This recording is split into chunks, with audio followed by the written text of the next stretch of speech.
નાના બાળકોને એકલા ઘરે મૂકતા માતા પિતા માટે એક દુઃખદ ખબર સામે આવી રહ્યા છે। નાના બાળકોને એકલા છોડી દેવું એ કેટલું જોખમભર્યું બની શકે છે એનું જાગતું ઉદાહરણ હાલ સામે આવ્યું છે। એક માતા માત્ર થોડા ક્ષણો માટે તેની નાની દીકરીને ઘરમાં એકલી મૂકીને બહાર ગઈ હતી। જોકે એ થોડા ક્ષણોમાં જે બન્યું તે જોઈને દરેક માતાએ સમજી જવું કે નાના બાળકોને ઘરમાં એકલા મૂકી દેવામાં આવે તો તેનું શું પરિણામ આવે છે।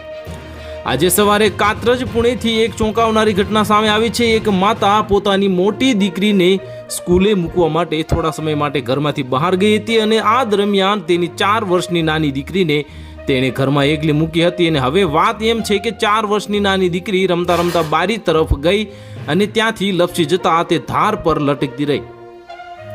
જો કે સદભાગ્યે ફાયર ફાઈટર યોગેશ ચૌહાણે બાળકીને બારી પર લટકતા જોઈ હતી। આ દ્રશ્ય જોયા બાદ યોગેશ ચૌહાણ તરત જ બાળકીના ઘર તરફ દોડી આવ્યો અને ફાયર ફાઈટરે મદદ કરવા માટે દરવાજો તોડવાનો પ્રયત્ન કર્યો હતો, પણ એટલામાં જ બાળકીની માતા પાછી આવી ગઈ અને દરવાજો ખોલી દીધો હતો। જણાવી દઈએ કે સમયસરની કાર્યવાહીથી છોકરીને સલામત બચાવી લેવામાં આવી હતી। આ ઘટના પરથી માતા પિતાએ એક વાત ખાસ ધ્યાન રાખવી કે નાના બાળકોને ઘરમાં ક્યારેય એકલું ન મૂકવું। જો કોઈ કારણસર બાળકને એકલા રાખવું પડે તો તેના ઘરના દરેક ખૂણે બારી બારણાની સલામતીનું પૂરતું ધ્યાન રાખવામાં આવે। તો હાલ માટે આટલું જ। મળીશું નવી અપડેટ સાથે। જો તમને અમારા વિડીયો પસંદ આવતા હોય તો વિડીયોને લાઇક કરી દેજો, ચેનલને સબસ્ક્રાઇબ કરી બાજુમાં આવેલા બેલ આઇકનને દબાવી દો, જેથી તમને આવા સમાચારની અપડેટ મળતી રહે।